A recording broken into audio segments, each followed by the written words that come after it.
Thank you so much, Halima. Once again, my name is Quresh Ali, and I ask, cross-border attack is a major concern, of course. What measures are being taken to secure the Kenya-Somalia border? Thank you. Maybe I will, Quresh, thank you very much. I might have to repeat myself on some of the things that we have said, but basically we have enhanced the number of areas that we are giving coverage. So there are more presence of our officers on the ground in various areas based on multi-agency. We have better technology. We are continuing to invest in better equipment. We are also getting more anti-personnel carriers and mine-resistant, vehicles that helps us to deal with that situation in that region. That investment under what is called modernization program was established by the president when he came to office, and it has really improved the quality of the equipment that our officers have. Working with the various departments of government, Treasury, Parliament, we will continue appropriating resources to make sure that we equip our officers, make it stronger. We want also to make sure that the key thing is our presence. Our presence is extremely important, even as we engage now to Somalia government to see how best they can cover that part of the country, both the national and regional government, to also deal with the threat of Al-Shabaab on their own side. As I said earlier, the more we develop our country, the more the citizens here will play a critical role in dealing with also this threat. So long term, we must invest in our country, infrastructure, roads, education, health, and all these other facilities are going to make everybody be a proper stakeholder in national security. Thank you very much, our CS. I will give now an opportunity to Suleiman, to ask his question, if you have any question, before we go to national media houses. Karibu, Suleiman. And thank you, Bwana CS, and welcome again. And Bwana CS, as you know, human rights is enshrined in the Constitution, the 4th chapter, and the citizens, the first right that every individual, every citizen must enjoy is the right to live. And if you don't get or have the right to live, all your life is taken, then you cannot enjoy the rest of the rights that a person should have. And Bwana CS, as you know that, and we have a lot of abductions or forced disappearance in the country. And as we speak now, in Wajir County, a public servant, Mr. Hussein Abdurrahman, Huduma Center Manager, is missing for 2 months. I think this is the 2nd month he is nowhere to be seen or found. And what you know, Mr. CS, is that the president leading the current government, he promised the Kenyans during his manifestos that one of the major things or promise that he has taken is that he will bring an end to forced abduction or disappearance. And Kenyans have taken that into heart because we believed that this government belonged to hustlers. And it is the hustlers that are now disappearing or nowhere to be seen. Imagine it is the public servant that is missing. What about the common mwananchi? It is very unfortunate, Mr. CS. Now that you have the chance, the ball is on your court. What measures are you taking, or how can you bring back the trust that Kenyans have lost in this government when it comes to safety of their own lives? Thank you, Bwana CS. First of all, let me say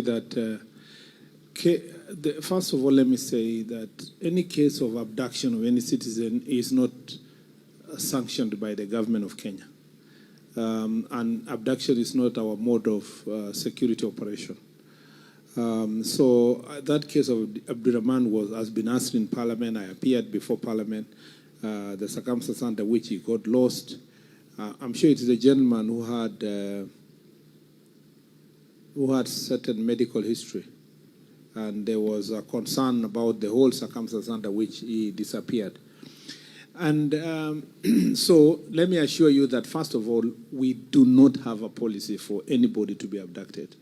The president meant business. He said that abductions cannot be our mode of operations for security sector. And that is very clear. Even where I sit, we do not condone any acts of abductions. And that's why where cases have been reported that someone has been abducted, investigations has always been thorough. Some ongoing. Some have also led to situations where people were self-abducting. I'm not saying in this case of Abdurrahman, I'm just speaking globally that we have had cases where people have been found to have abducted themselves for political gain.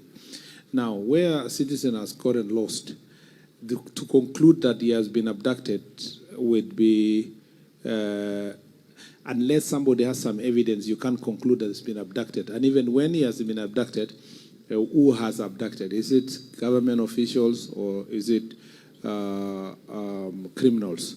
So that investigation will reveal such situations.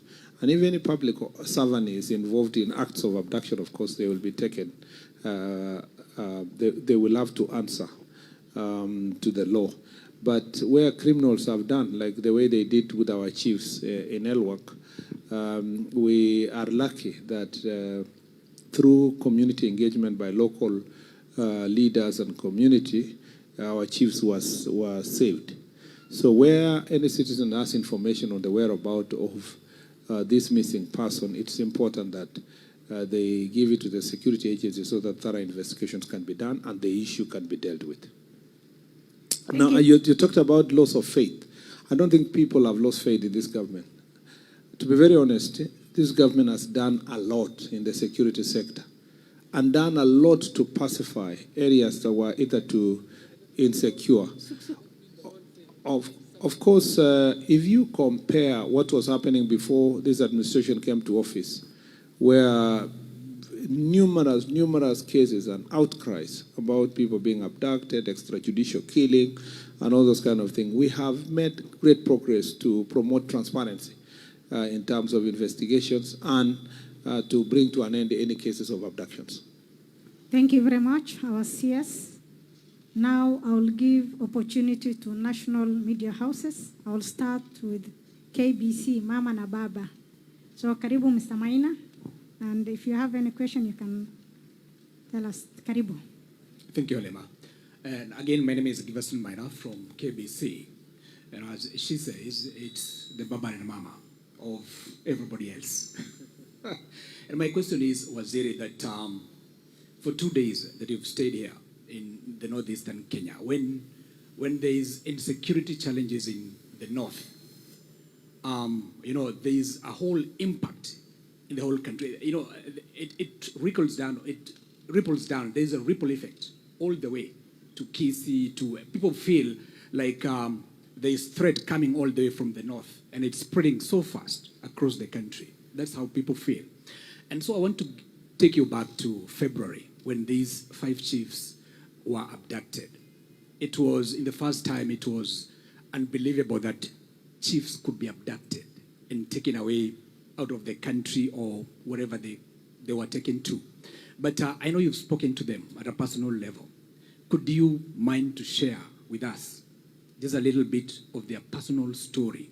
What is the story of these 5 chiefs that went missing for 2 months and then they came back? Are they hurt? How are they doing mentally? How are they physically? Did those criminals break their legs? How are how are their family, doing? And then are these chiefs back to office? Are the rest of the chiefs in Mandera still afraid of their lives? Let me say that of course, there are many things that cannot be said now. First, let me say that when the chiefs came back, there have been efforts to make sure that they have supported in terms of counseling, in terms of reintegration, in terms of debrief, and that there is no hurry on the part of government to try to know what happened from them. I think let that process move slowly, Of course, relevant officers have been engaging them to see how best they can be supported. And we must thank them because, today I engaged them. You saw the engagement today. Two of those chiefs have since retired, and then 3 are still in office. The elders who were involved in the pursuit and negotiations were also present today. And so that incident was extremely unfortunate, but it helps that there are people locally here who have who managed to engage, and we must be frank. It was thanks to the elders in the community that they were able to pursue this process. Maybe if it was combat,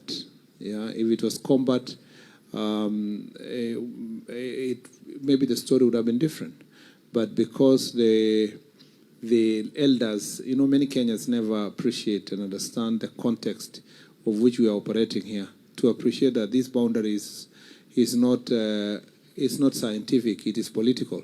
It was just put by colonial government.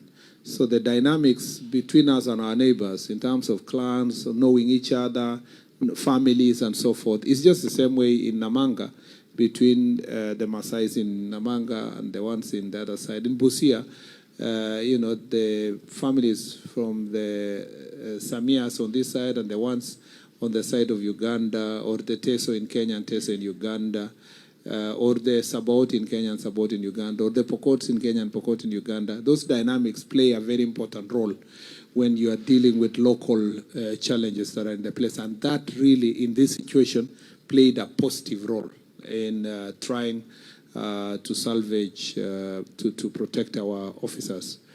Of course, there was tactical and tacit kind of engagement from the local government officials here and the county government, the leaders, which really played a very important role to bringing them back. What is our dream as a country?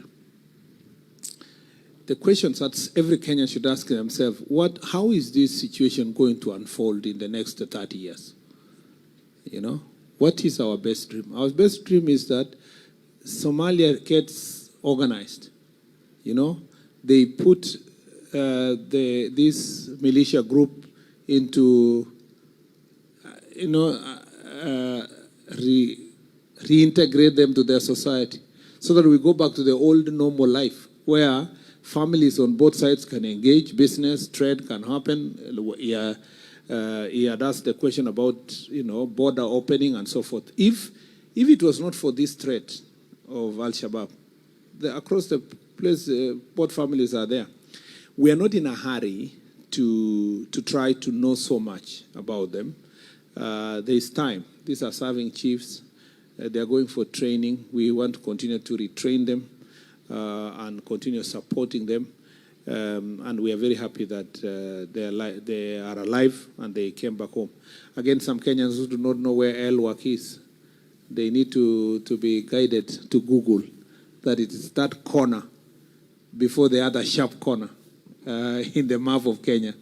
Because, and they should know that, the town in the MYKE is just next door is a settlement and a small shopping center next to the place. So people are all over the place. And also, not everybody across the board is an Al-Shabaab. There is also people going about their business who are in Somalia, citizens who are going about, and they are praying like us. They hope that there can be order also in that side so that they can go about their business. And those are the people who are very instrumental in helping our security, our elders to get back our chiefs to come back home. Maybe. And do you know why I went into detail to this question? Because there are some ignorant people, who rarely leave their home state. Maybe they have been in Mandela for the first time when they held a very high office for one day in an urban area. So in his head, because the chiefs were saved, it must be that Kipchumba has contacts with some Al-Shabaab. So his mantra is that we meet and talk with Al-Shabaab. Therefore, I was very sad because, the impression he was creating is that he was very sad that the chiefs came back.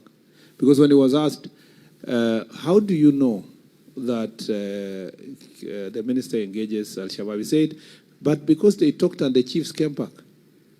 That's a very stupid person. Because if the first thing you think in your head is that you conclude that I thought every well-meaning Kenyan should be celebrated saying, whatever it took, as long as we are, now we can continue securing our border. But for you to reverse a success of return of our chiefs, and then you start saying, because the chiefs, why did the chiefs come?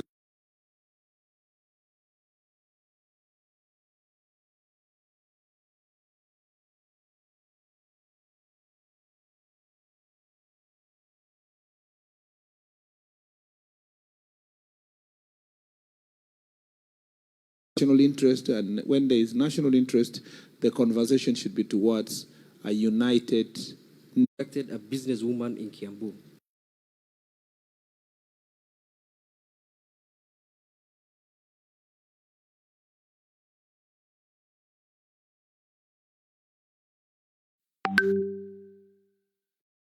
And it was stolen by police while inside Maseno police. It was restored as an exhibit. The final question is, Lawyer Mbobo, murder in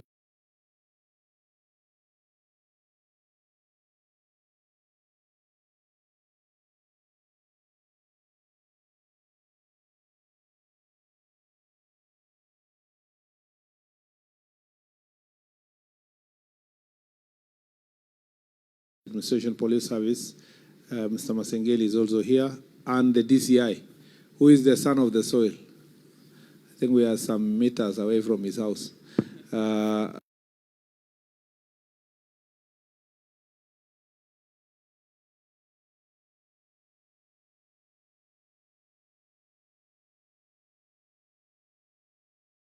will give him the mic. But let me first say that we have acknowledged to punish those who involve themselves in criminal.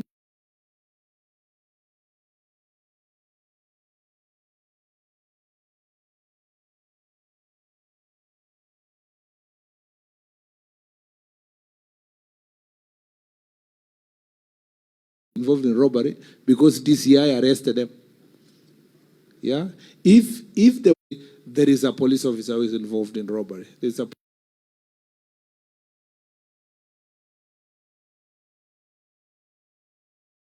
those officers are sacked, they are taken to court, they take personal responsibility, and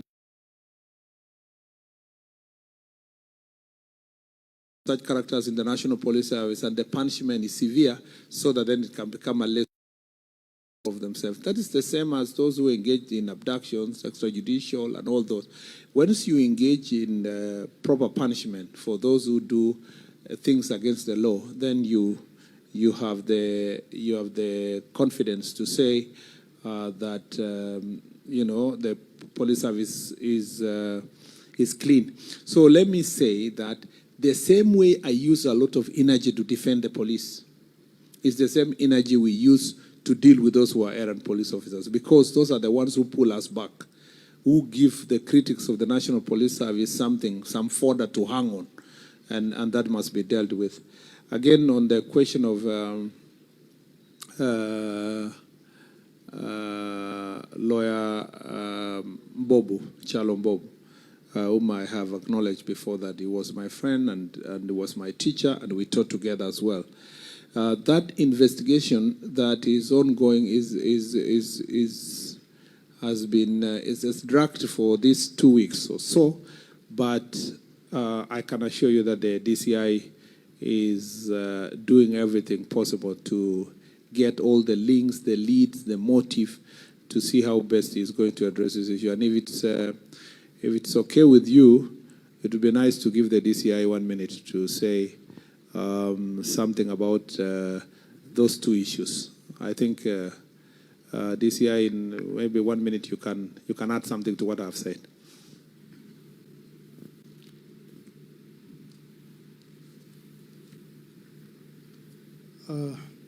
Thank you very much, sir. I would like, first of all, to comment on the question relating to enforced disappearances and abductions.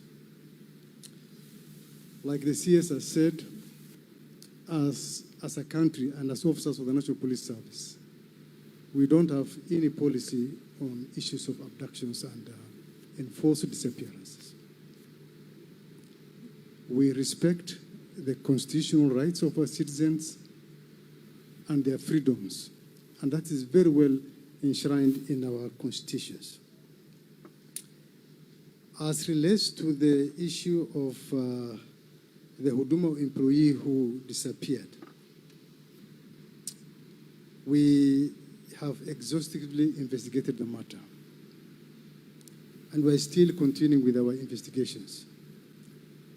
And in as much as the matter is before the High Court and the Senate, I would like to assure Kenyans that we are on top of that investigation. We were able to retrace the movement of the missing person. We were able to interview the family members and the colleagues. And we have so far not established any evidence whatsoever of abduction or enforced disappearance. Unfortunately, it has become fashionable to describe anything these days as an abduction or an enforced disappearance.